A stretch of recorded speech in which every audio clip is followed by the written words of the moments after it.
Hello, and welcome to Selling in a Skirt with Judy Hoberman. I'm Judy. If you're back as a repeat listener, welcome. We are so excited to have you. And if you're brand spanking new, welcome to you as well. We're happy to have you and excited for you to be here. Selling in a Skirt is all about commitment and connection and creating these amazing relationships. We like to empower professional women as well as encourage men to champion and sponsor and advocate women, to women, for women, around women. What I love most about what I get to do is to introduce you to some amazing people, and today is no different. And I'm excited to bring you Sarah Victory. Do you not love her name? I mean, her name alone speaks volumes. So I'm going to read a little bit about her, and then I'm going to let her talk to you about herself.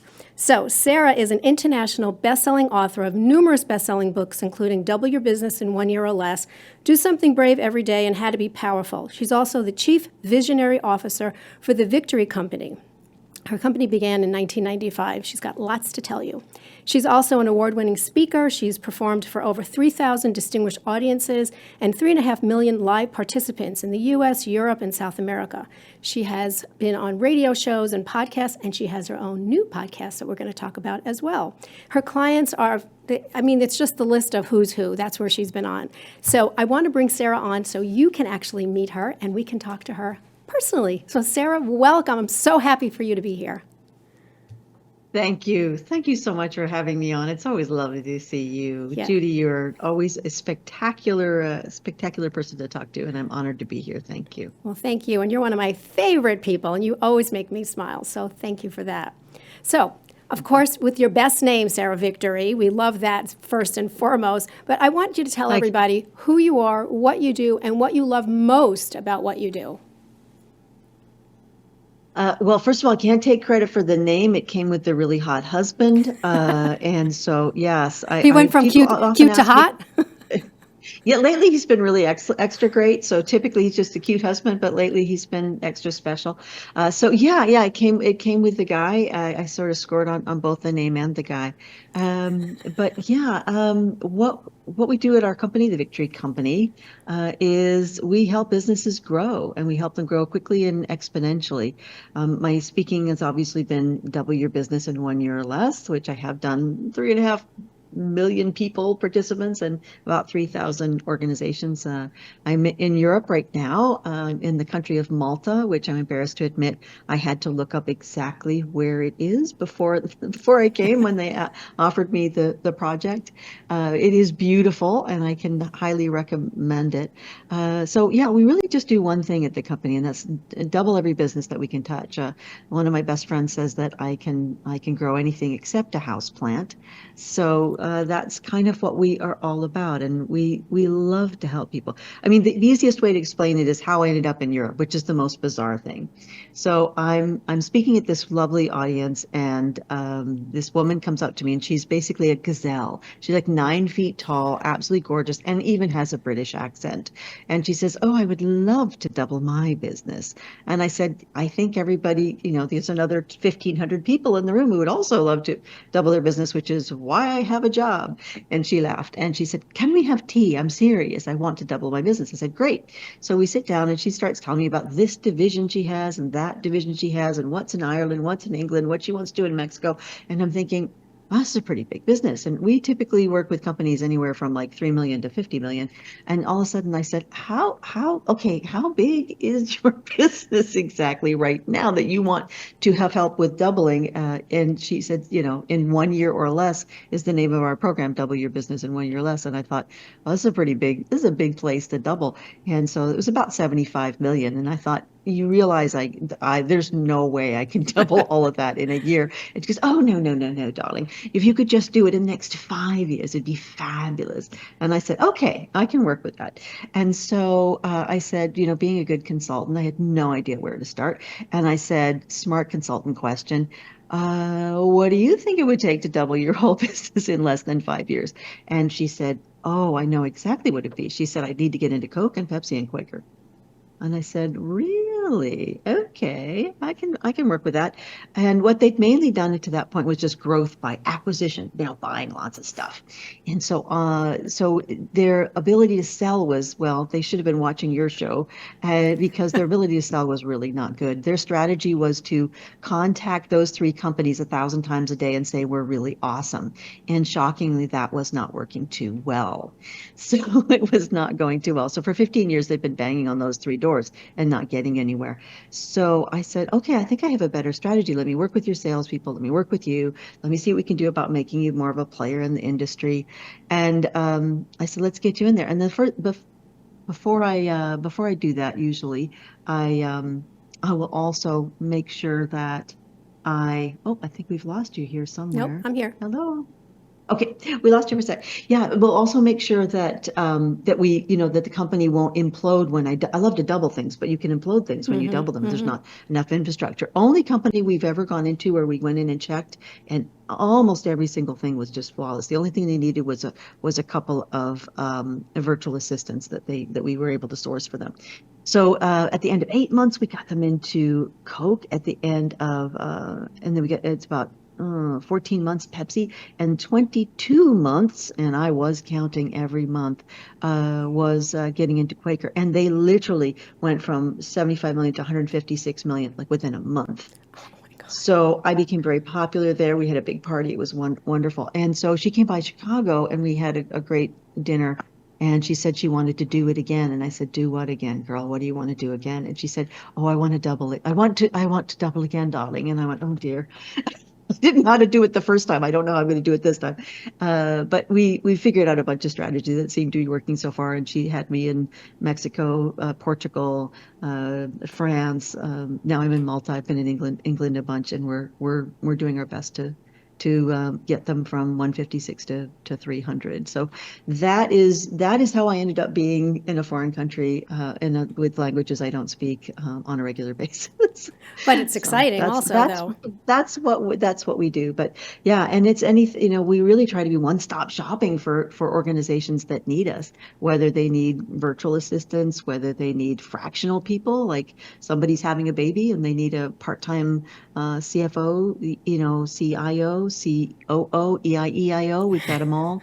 And then we have a whole internal creative department if somebody needs a website or if they need anything, but something that they're only going to do once. Like, why learn how to do those things when we have an internal team that can now do that? So it's over the years, it's just grown and grown and grown and expanded for now 29 years. So that's what we do. Unbelievable, unbelievable. But there's always a backstory, Sarah. And so Yeah. how did you start to do this? Because most of us doing what we're doing now, we didn't grow up saying, "Oh, I want to be a consultant," or "I want to be this," or unless you're a doctor, a lawyer, or something that was very specific. So what's your backstory? Because I know it has to be fascinating. I hope so. I absolutely hope so. Yeah, it's interesting. Yeah, I don't think people, yeah, I don't think people think, oh, I want to be a speaker and speak to thousands of people. I was fairly shy growing up, which most people are often surprised by. Like, you speak to thousands of people. Why, how the heck are you still a little shy?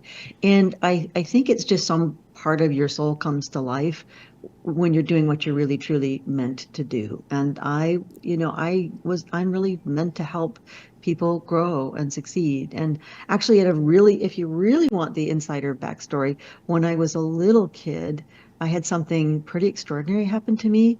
And that extraordinary thing led me to knowing that I was meant to help people grow and succeed. And it's sort of taken over my destiny. Do you want to hear the story? I do. And the reason I want to hear it more than ever is because a wise woman told me once that something that happens to you when you're little brings you to where you are today. And so, I mean, we all have that story, but you have to think about it. So you know yours. So tell me. I do. I do. Yeah, I think finding your purpose in life for most people is very, very difficult. Mine was handed to me at the age of 4.5. I couldn't swim. I was 4.5, hadn't learned to swim yet, and I ended up falling into a pool and hitting the bottom, hitting my head, and didn't know how to get out. And nobody, noticed right away. She disappeared, and I found myself in this strange, strange circumstance. that I thought it only happened to me and nobody else in the world. I now know sometimes these sorts of things are not so uncommon. But I found myself hot, and I found myself going very, very fast through this bright tunnel.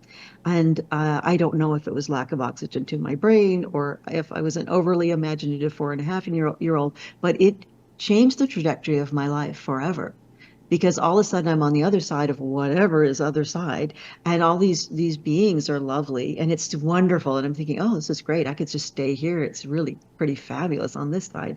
And they were saying, wow, life is hard, maybe we shouldn't send her back, she's having a tough time already. My childhood was a little challenging, a lot challenging. And they said, maybe whoever they were was said, maybe we should just keep her here. And I don't know what came over me, but I gave my first sales pitch, and I said, you know what? I think I want to go back. And they went, what? And I said, no, I think I want to go back. And here's why. Here's my sales pitch, right? If you let me go back, I promise I will help millions of people grow and succeed. Millions. I'm going to help millions of people grow and succeed. You just have to let me go back. And all of a sudden, I sort of felt like it was that moment when, you give your 16-year-old keys to the car and you say, please don't wrap it around a tree. They sort of had that vibe about it. And then the next thing I know, I'm going a million miles an hour the other direction. And I'm up on the ceiling of this pool area and looking down. At least that's my perception of it. And I look down, and there's this guy standing over me. I think he was a doctor, but I don't know. And he has his hand on my tiny little wrist, and I'm blue. And I'm looking down, going, oh, this doesn't look good. And he's saying, oh gosh, I think it's too late. When's the ambulance coming? People were just scurrying and freaking out and screaming and everything. And I remember thinking to myself, I know I could tell they couldn't hear me, but I'm like, I need to get back in there into my little tiny 4.5-year-old body. I made this big promise, and now I've got to deliver. So 4 seconds later, I'm back in my body, I guess, and I'm cold, and I'm shivering, and I'm uncomfortable, and I'm coughing water everywhere, and for the rest of my life from that point. It took me decades before I ever told anybody that, because it seemed a little nuts to me growing up, but it stuck with me. It really, really stuck with me. And I remember there was this cab driver that I bumped into in Hawaii one time, and I remember saying to him, I think, you tell people strangers things you wouldn't necessarily tell. And I said, sometimes I think I should have picked a smaller number. Million sounds too hard. And then once I hit to a point where I'd spoken to groups where more than 1 million participants, more than 2 million, more than 3 million, it's funny how then you start thinking maybe my number's too small. That's a great story. That's a great story. And I mean, that is your backstory without question. Yeah. And for me, it's just my life. But for other people, I think it's, we all have that moment when we know what our purpose is. And who was it who said, we have two important moments in our life. One is when we're born, and the other is when we figure out why. Why? Yep. And I was lucky. I was lucky to know why. I just had to figure out how I was going to do that exactly. And it took decades to make that a reality. Well, I just and it was very difficult. And it is, and it's difficult to let people, in on that story, because some people will go, "That's kind of weird," or "Does that really happen?" Yeah, I always worry. Yeah. I always worry. Yeah, I always say, I think it's of my pay grade whether how, if it was real or a dream. Who cares? Who cares? Who cares? It impacted me, and it Absolutely. doesn't matter where inspiration comes from. It can be an idea in a moment. It can be something somebody said to you when you were 10 or 5 or 4.5 in my case. It can be a grandparent saying, "I believe in you." Yeah. It doesn't matter. You sort of have to take those moments of inspiration and run with them. Yeah. I just remember being 5 or 6 when my father kept telling me, girls don't do this and girls don't do that. And wherever I was doing something that was with my brothers, he'd pull me by my ponytail and move me over and say, girls don't do this and girls don't do that. And, you're always asking questions. You take up too much time from people. You're a waste of time, blah, blah, blah, blah, blah, blah, blah, blah. And so what do I do decades later? All of us, yeah. Girls do this and girls do that. So it's very interesting when you Girls think do a about, lot. when you think about those things. So. I think that was really common. I think probably still is, and certainly in many parts of the world.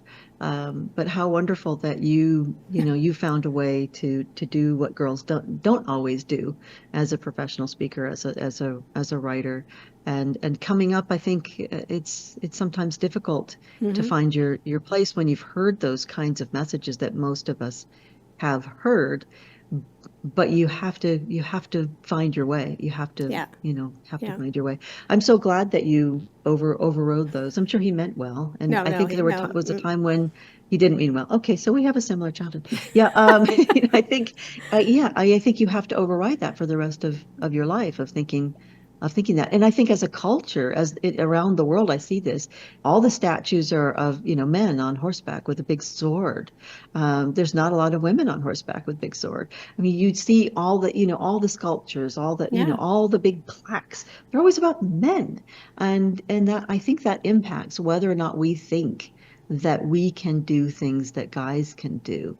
Or do we always think that we're the backup singers to Yes. to them? Yes. Less And than, not eventually you enough. you Yeah. have to kind of come out and shine. And that has been being having grown up very shy, being that visible has been really, really difficult for me, and something that people are always surprised about. But Yeah. but that was the truth of what inspired me, whatever it was that actually happened. And I think also, we have tapes that are that are in our minds, and you have to learn to rewind the tapes. And the other part of it is that it's not some of those things, like mine were totally negative for my entire life. I have to remind myself that that's not my story anymore. That's what happened to me, Yes. or for me, or with me, but that's not my story. But I held on to that as my story for a long time, but it's not anymore. And I think that's part of it. You have to remember that you don't have to hold on to these things that are pushing you down or limiting you or anything like that. So I want to turn Yeah, to I to think some so. yeah, I want to turn That's to one of brilliant. your other yeah, well thank you. It took years and years. So, but Well, that's where wisdom, yeah, it's where wisdom come from. The wisdom isn't usually one born in a second. It takes yes. years of really exploring it. Good Yeah. for you. Yeah. Yeah. And look So, how you turned out. Amazing. yeah, well, that's because you're my biggest fan and I'm yours. That's how it works. So, Perfect. but I want to Yeah. talk to One of them. you. I want to just shift a little bit because you talk about do something brave every day, and which is Yeah. something that a lot of people can't do or a lot of people shy away from. What's your definition of being brave or bravery? So, what does something look like? Because if somebody says, "Well, I want to do something brave, but it's probably something humongous that I have to do," and that's not always the case. So, what's your definition? That's a really good point that I should make more often. I love that. I'm stealing that. That was really smart. Go for it. Yeah, I mean, brave. I always say brave isn't, standing up in front of an oncoming train. That's stupid. Brave is sometimes, brave is like, that's just dumb. We don't do dumb things. But brave is when you do something that you're scared of, but is part of your best destiny. Is how you're going to, I would say, double your business, double your impact, and change the world. And sometimes changing the world means changing you. Which I saw a quote by you on LinkedIn and Facebook the other day, which I thought was brilliant, where you said that. And but it's how it's sometimes it's a small thing. It's something you've been putting off forever. It's that phone call or that Zoom call you haven't set up, or it's that post that you were too chicken to put up on social media, or it's that article you've been meaning to write, or it's that connection to a connection to a connection that would make a big difference, but you haven't done it. So sometimes it's not always the great big grand things. Sometimes it's those little disciplines of day after day after day of maybe reaching out to 5 people every single day for a whole year and seeing what happens. It's sometimes it's those smaller things, but it came, that phrase, which is our slogan for the company, and also one of the speeches that I do less frequently than double your business in 1 year or less, for obvious reasons. Most people get up in the morning wanting one more than the other. But the do something brave every day actually came out of an experience that I had that I don't know if I've ever shared with you, but I could Yes, I think you if we might have have, time. and I think you should because I think it was very powerful, very powerful. So yes, please. Oh, thank you. Thank you so much. All right. Well, I was in California at the time. I live in Chicago now, but I lived in California for a long time. That's where I met the cute slash hot husband, Steve. And so I'm driving, I went to this party and I'm wearing the off the shoulder dress and all, feet being all fab. And I had a wonderful time. It was very, very late, like 2:30 in the morning. And so then I hop in my car, start driving home. As I pull up into my driveway in California, nobody bothers to even drive into their garage because it's like 72 and sunny all day every day. And so I park, and as I'm about to get out of my car, I'd left the windows down because I could I wanted to feel the smell of the ocean, and I wanted to I wanted that salt on my face, and I'm singing along to the radio anyway. So anyway, I get home, and then I see out of the bushes all of a sudden this figure comes right up into my into the car, and he's right above me. There's a big male figure and rather menacing. And I see that he's got his hand in his pocket like he has a gun in his pocket. And I think this is nightmare bad. And he looks down at me, and I can just barely see the bottom of his chin. And he says, "Excuse me, ma'am, but I need you to take me to Anaheim." And I went, well, first of all, he called me ma'am. That's a bit strange. This is like the politest carjacking ever. And I also, and I also thought, well, I'm way too young to be a ma'am, but he doesn't know that. Yeah. So, but it's like this whole, so you don't think any of the things you think you're going to think. I didn't like honk the horn or turn the key back on and run or scream or any things you're supposed to do. I just froze.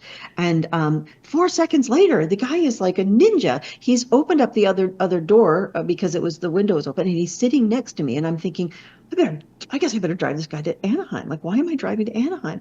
So I start driving on the freeway, and I'm driving along, and I'm starting to panic, and I can feel like my heart is pounding out of my chest, and my palms are all sweaty. And so finally I think, okay, I'm going to look at this guy and see what I'm dealing with, right? So I'm driving, but I have to look. So I look over at him, and all of a sudden I realize this guy is about 15 years old, and he's had his hands outside of his pocket, and there's clearly no gun, and he's sobbing, absolutely uncontrollably sobbing. I've never seen anything like it. I mean, absolutely just complete meltdown misery. And so I so I looked over him and I said, "Are you okay?" Which may be the most codependent thing I've ever said. I was like, and he's like, "No, I can't do anything right. I'm stuck at everything. I couldn't even hold you upright." And I was like, "Oh, no, no, you were really scary. I don't know if you realize this, but I was really terrified. You're great at that." Because once a motivational speaker, always a motivational speaker. You got to pump people up, right? And I don't what am I doing? This poor kid, right? And I was like, "Okay, tell me what's going on." And then he told me he'd been in and out of foster care, and he went back to his home, and the middle of the living room was a meth lab. It was just like the entire room was a meth lab. And so there was an FBI raid 2 hours after he was allowed to come home, and he slipped out of a window and ran and ran and ran and ran and ran until he got just exhausted. And then he saw me, and he thought he had a couple of buddies up in Anaheim and might be able to stay with them for the weekend. It was a Saturday. But he did, he's like, "I could just take her keys and I could drive, but I'm 15. I don't know how to drive, and I don't have a license." Like, okay, 15-year-old logic. Got it. Sure. Makes total sense. But it was, he just, there he was. And I said, "You have a tough situation. I didn't have the easiest of childhoods in a variety of ways either." And he's like, "You?" And I was like, "Yes, me." And I said, "But at a certain point, I realized what I think you're going to realize, which is you're going to need to create your own destiny. You're going to need to find a way to make yourself valuable in the world and make the world valuable for you." I said, "So if you could do anything, if you could, if we could wave a magic wand or sprinkle fairy dust over your head, what would you want to be doing?" So now I'm playing consultant, right? All the way up there. The poor kid's probably like dying to get out of there at this point.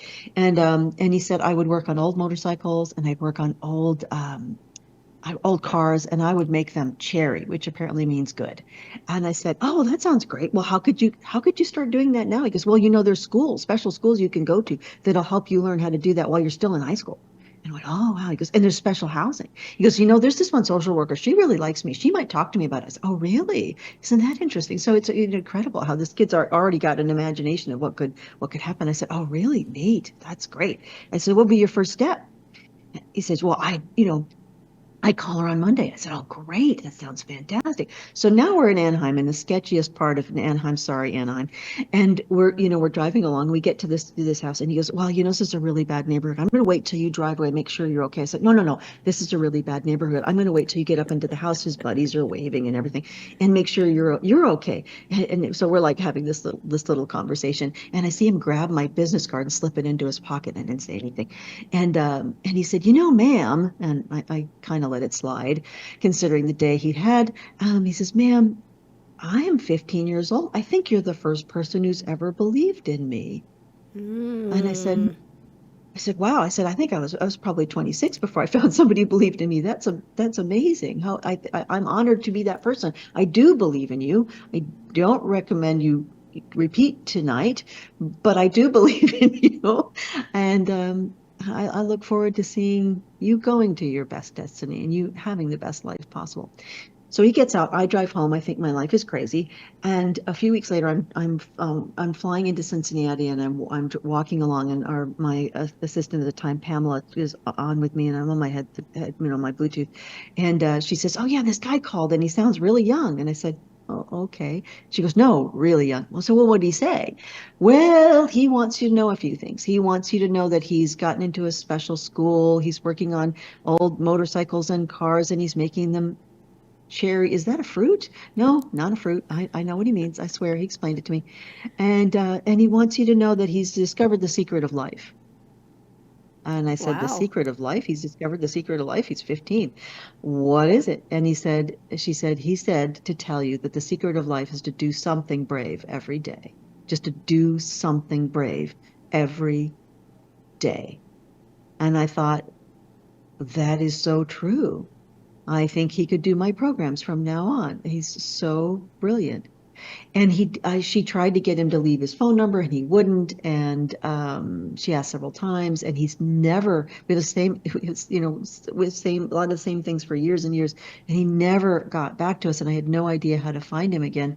But I have this theory that if I tell the story enough times, that eventually, his name was Ricky. Eventually, Ricky will find me, and I can thank him for being the other big inspiration in my life, and that I've been able to impart to so many other people in my programs. So That's it awesome. was one of those things that changes the way you look at things, and it led my husband and I, after we eventually met, to having some fantastic foster kids we got to adopt. So it was a big deal. And it's a very powerful story, a very meaningful story, and something that a lot of people can relate to. It may not be, holding somebody up in their car, but it could be, having Hope the not. having the, being courageous enough to talk to somebody and say, "This is what I want to do. I just don't know how to do it." And sometimes that works. But being brave is, taking you out of your comfort zone, like big time. And many of us in business have jumped out of our comfort zone. And the truth of the matter is, people always say to me, it's too scary, it's unknown. I'm like, okay, but once you step out of your comfort zone and you're there for a little bit, that becomes your new comfort zone. But don't get comfy, because you're going to step out of it again. So it's kind of like, be prepared for it. It's going to be uncomfortable, and that's okay. Because if it's uncomfortable, you're going to try to get around it and fix it and make sure it's the right thing to do. So I love that. I love the whole idea of doing something brave every day. So thank you for sharing that. It has helped me enormously. Thank you for asking and letting me Yeah, share. I yeah. really appreciate that. Yeah, I think I love what you said. I think you're right. It is scary to do new things, and I think people have a fear of success, and they have a fear of failure. Yep. I always thought fear of failure was much bigger, but sometimes fear of success is even as big. I had a woman who was becoming. We work with a lot of celebrities, and I worked with this one woman, and she had written this New York Times bestseller, and she was getting more and more famous. And she said she was afraid to get more famous because she didn't want her siblings that she loved to feel jealous and to feel unhappy with her. Right. And so we had to find a workaround for her doing the great work that she wanted to do, and not letting concerns about what anybody felt around her, including her family, stop her. So she had to find a way to make it work for them and make it work for her before she could really expand. So it's interesting that it's not always the things that you would think of Hmm. that are keeping us from doing those things. But sometimes, like I think what you said, it was so great, getting out of your comfort zone, even in the tiniest of ways. Like, what is the smallest itty bittiest thing that you could possibly do to get toward that goal? I mean, if you can reverse engineer back from some dream that you have that could be in the future, and if other people have done it, then it's feasible. Anything in nature is duplicatable. So Absolutely. if you know, if it has happened, why not you? Why not? And if that's been put onto your heart by God, the universe, trees, whatever you believe, we don't judge anything. That's great, because that's probably some direction that you're meant to go in. And even if it doesn't end up being the ultimate thing, you learn so much every time you set a goal, whether you achieve it or not. You learn how to set goals, you learn how to achieve goals, and learn what gets in the way. But you can reverse engineer back from a big dream to where you are more Right. easily than most people think. Right. And I think the other part of it is, fear of success is a true concept in somebody's mind. I know it was true. If I would be successful, my father would have been furious, because what he told me was that I had to enter into beauty contests and I had to win, because all I was pretty and I'd never amount to anything else. Now, take that in your brain.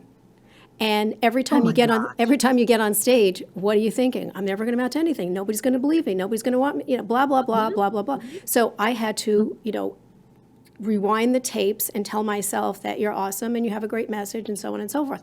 But that was taking me so You're far out of my, brilliant. but it was so far out of my comfort zone. So I had to. I mean, what I did, and my father's no longer alive, but what I did was I wrote him a letter. I wrote him a letter. I wrote everything that I felt. Took me way out of my comfort zone to even be able to put that on paper. And then I burned it. So it's no longer here. Yeah. Brilliant. Yeah. Oh, that's really, Crazy. really It's brilliant. crazy. I love It's that. What a crazy. great idea. Yeah, yeah. Yeah, because yeah, I mean, because how are you going to step out of your comfort zone if you've got all these voices in your head or a And the wall particular voice in standing your there. head, and the wall standing there between you and where Yeah. you want to go? Yeah. And then people wonder, why am I not getting anywhere? Yeah. It's because consciously or unconsciously that got in and stuck, That's and right. your job is to go in and unstuck it or Unstuck it. unstick it or whatever. Whatever. But Whatever yeah, the word I, is. I But think yeah. how brave of you to write that letter and to say, yeah, your ill intentions are no longer going to rule me. And because what a tragedy it would be if you were not the speaker that you are, if you weren't the consultant that you are, if you weren't writing all the books that you are. I mean, all the people that you help every single day of the year, that would be tragic. I remember Rosita Perez was one of my favorite speakers and one of my first mentors, and she used to say, what a tragedy it would be if you went to your grave with your music still inside Mm-hmm. you. Mm-hmm. And you have made sure that your music is coming out and your genius is being shared with the world. And thank God for it. We are all better because of it. Well, So thank you. congratulations. That's something some people never ever get. Yeah. And you were able to work through it to a point where you can really help a lot of other people. And I think that's brilliant. Wonderful. Well, you do Congrats. know the first time I told the story out loud was my TED Talk. Imagine that. Like, yes. Right. Yep. Yeah. Yeah. Okay. Forgotten. I Yeah. want to get back to what you And do then the yeah, and best. there you are doing a TED Talk. S- Funny for a girl that somebody said was pretty but would never amount to anything. I think somebody was wrong, and you've overcome that. So congratulations on Well, that thank too, you. Thank you. I and on your appreciate TED you. Talk. I told you you're one of my favorite people. Okay, let's talk Oh, about no. what everybody asks you for. Double your business, double your impact, change the world. So Yeah. everybody that hears that, that's the first thing they want to do. I want to double my business. I want to have impact. Yep. So how do you, Yep. obviously not everybody can do it by themselves, and they shouldn't do it by themselves. So what do you do when somebody comes up to you, other than this woman that wanted to double from 75 to 150 million? 5 million. Most people aren't coming to me at Let's 75 talk about million. some Yeah. like the normal Yeah. people. So what do you do? What do you say to them? Like, sure, I can help you, but like, how is there a process that you go through to see if it's somebody that you can help and for them to get to where they really want to get to? And are they serious? Will they do the work? Well, those are all questions that absolutely run through my head every single time because Yes. at a certain point, you can't take absolutely everybody. I think what it takes to double your business is often two fairly simple things. One is to figure out what are you already doing that's working and why are you not expanding that? I mean, if you're speaking and that's getting you a bunch of business, or like, well, here's an example. I had a gal that came to me and I said, "How did you build this business?" She said, "Well, I did all this speaking, and then, I just got tons of business." And she said, "But that stopped." And I said, "What stopped?" She goes, "Well, I'm not getting as much business." And I said, "Are you still speaking?" She said, "No." I said, "Well, save your money, put your money back in your purse, and Start I will speaking. give you all the advice you need. Go back to what you were doing that was getting you all this business that you stopped doing for whatever reason." But sometimes I always say, brain surgeons can't do their own brain surgery. We're all too close to these things to see them. Absolutely. Sometimes my job is to state the obvious. That was pretty obvious. So number one is what were you doing before that you're maybe not doing, or what are you doing that you could expand and do a whole lot more? And the number two is if you are the primary person who's building your business. Now, it also works if you have a bunch of salespeople. So what are you great at, and what is each individual salesperson great at? Because you may be trying to train a salesperson, and I know you do tons of sales training, Judy, but what is something that they're great at? If they are fantastic at doing LinkedIn lead generation, let them go for it. Don't try to turn them into you. Oh, but my whole business is built on networking. Well, yeah, I'm a great networker. It took me decades to get really good at it, and I love talking to people. And so that should be how I bring in business to our company, and is what I do a lot of the time. But I've got salespeople on my team who are very different personalities. So we always look for, well, what kind of selling have you done in the past, and what kind of selling have you done that successfully? And we can again expand and exploit what somebody's real true talents are. I think there's a form of sales and a form of marketing. They're two different things, obviously, but for every individual and for every company. But I tend to look for people who do want to be the star, are the celebrity, or could be that bigger celebrity. They want to write that best-selling book. They want to be on a bunch of stages. They want to change the world in a positive way. And that's kind of the first thing I look for. I sort of feel like this crazy talent scout where I'm looking for people who could make a huge impact on the world. And I think everybody makes an impact, whether, stay-at-home dads or moms make a huge, just nothing bigger of an impact than impacting a child, as we both know, from a positive, if it's a positive, in a positive way, that's life-changing for that person, and that is a ripple effect on the rest of the world. What I look for in the kinds of people we tend to work with are companies where the CEO, the owner, has the capacity to really be a thought leader in their industry, and by doing that, that will allow their business to grow exponentially, because that's what's easiest for me and what I know best. We don't tend to work with a lot of brick and mortar stores. Every so often people will say, I've got 5 dry cleaners, and I send them to somebody else who specializes in that sort of thing. We like people who sell services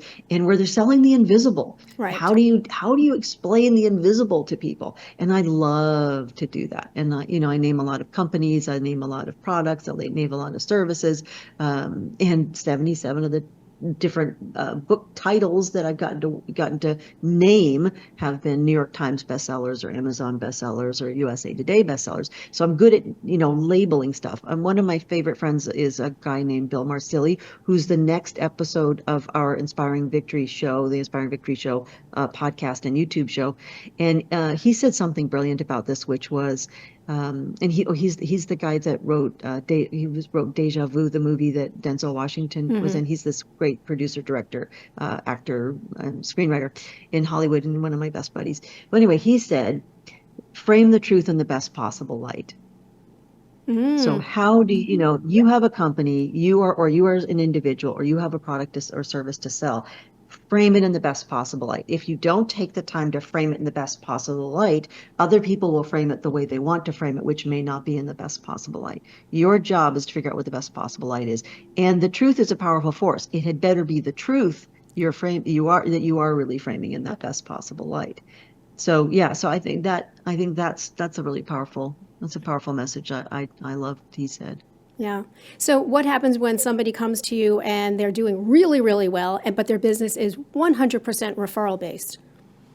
Can they still double their business and double their income, even if the referrals have slowed down? Like, how do you just tell them, go get more referrals?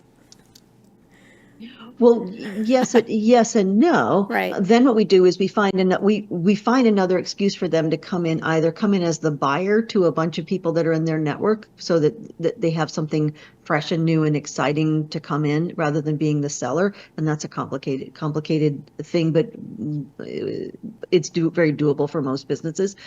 Or we say, okay, if you're 100% referral based, and that has slowed down a little bit, how come? And it's usually, well, I'm not talking to the people As many people, right. in my database as Yeah. often. And then we fix that. Well, then we have to have an excuse for you to talk to them. Could you write a book and you want to quote some people in that book? Well, then quote all your favorite people in the book. Do you want to have a podcast, and then interview all your favorite people? An excuse to talk to people. And you're coming in as also sort of as the buyer as well. You're Right. offering immortality by quoting them in your book. You're offering, people love to show off what they've learned over the years, and maybe would like to be the star of your podcast.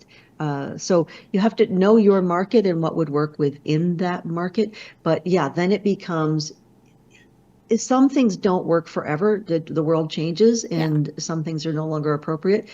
But if you were getting gobs and gobs of referrals, you're probably a person who can continue to do that. Sometimes you have to, then again, you have a bunch of salespeople and you have to transfer that ability over to them. That's hard. And if they're a different personality type, Yeah. you may have to let them do things in a different way. Maybe they're writing blogs, articles. Maybe they're creating a podcast for you. Maybe they're, writing content for LinkedIn. Maybe they're doing LinkedIn lead generation. Maybe you hire a LinkedIn lead generation person. But yeah, it's usually easier than people think, but part of it is, again, because there's that brain surgeons aren't allowed to do their own brain surgery thing. I don't think they let hairdressers cut their own hair. It's going to look pretty terrible. So it's the fact that I can come in and look at stuff and say, oh, okay, this is obvious. And what I've learned over the years, I thought it was obvious to everybody. I now realize that partly because of my experience and partly because of the way my brain is wired, it is obvious to me, which is why I keep having a job. Well, that's the truth. And not everybody has. You have a very different kind of brain anyway. You see things that people don't see. Very no, seriously. different. You see things that people don't see. And when you see it, all of a sudden they're Yes. like, wait, why didn't I think of that? Because that's not your expertise, that's your expertise. So it's very interesting that, people assume that they should have seen that or knew that, or why am I not doing that? So yeah. But they're too close to it. And Yeah. just as I hire people to come in and tell me things that I would tell my clients all day long. But that doesn't mean that I have perspective on myself or my own business. But yeah, it makes a huge impact really quickly. Yeah, absolutely. So what are you most excited about for the rest of 2024? I know your podcast is new, so I know you're excited about that. So I'm so psyched about yes. having the show is doing really well on YouTube and all over the place. Yeah, it took me forever to actually do it, and getting to talk to all of my favorite pals and have them on the show it's been lovely. It was interesting because the first month of a podcast, I read that 436 views is kind of average. So our goal was to get to 1,000, and my secret goal was maybe we'll have 1,500 views. That was my big dream. And after the first month, Eunice, who does all the podcast launches for other companies as well as did ours for me and for us, said we were over 20,000 in terms of views, and I just about fell over. So it's amazing how when you're scared to do something and then you step out and you really do it, and you hope that it will help people. You hope that will have impact. You hope that these people that you adore will be appreciated by the world. It's amazing how much you are rewarded when you really do something brave every day. And that was my do something brave every day. So that's really expanding this year. We're going to be doing more group programs, which is exciting. And then our membership site launches right around the end of the year, beginning of next year, January of 2025. So Which will be here exciting. in a blink. We know that. It goes quickly. Yes, It goes quickly. Yes, I know. So congratulations Absolutely on the right. podcast, because the episodes are great, And Thank it's you. really it's Thank you. wonderful. Yeah, I love that we have one with, the two-time Olympian and the gal that climbed Mount Everest and the guy that found the biggest scam in U.S. history, $80 million business. Like interesting people Yeah. that I wanted to talk to and learn more about. So it's been pretty fun. Awesome. Awesome. So you know that there's going to be people that want to connect with you. So where can our listeners find you, connect with you, and learn more about the amazing Sarah Victory and the Victory Company? Oh, thank you very, very much. Yeah, thevictorycompany.com is all spelled out. So just go to thevictorycompany.com. You can get me at Sarah at thevictorycompany.com. And if you want to go to YouTube, it is the Inspiring Victory Show. Also on the podcast, all the podcast platforms like Spotify and Apple Podcast. It's the Inspiring Victory Show. And I'm Sarah Victory on LinkedIn and on Facebook and on Instagram. I'm Inspiring Victory because Sarah Victory was taken. But yes, those are all the best ways to reach me. There's another Sarah Victory in the world. Who knew? Get Yeah, out of town. I'm Oh my sure she's goodness. back. Yeah, Well, but those are the name is those are the anyway. easiest way. Yeah. Good. It's a cool name. I It is. do love having it. Yeah. It is. Well, thank you so much for being with us. This has been very special. Thank you for coming all the way from Malta. And we know where it I'm is on the loving it. map. Yes, I wish we could be together. We I could know. go for a walk on the ocean together. It's so Yeah. beautiful here, but it's beautiful where you are too. So I wish I could be there as Well, well. you can see it's beautiful here. Yes, it is. It's Very beautiful. pretty. Very Yeah, pretty. lovely. So thank you very much. And I adore you. And you are one of my favorite Adore people. you. And thank you for all your generosity all the way around. Always, always. Thank you so much. It's always such an honor and a privilege. You are an amazing human being. You have an incredible network, and I know that every person who listens to your show gains incredible wisdom every single solitary episode. So it was a great privilege to be asked, and I always love seeing you. So thank you. And thank you. And thank you, everybody who's been listening with us. And I look forward to the next time we will bring some of our amazing guests, both women and men. So we'll see you next time.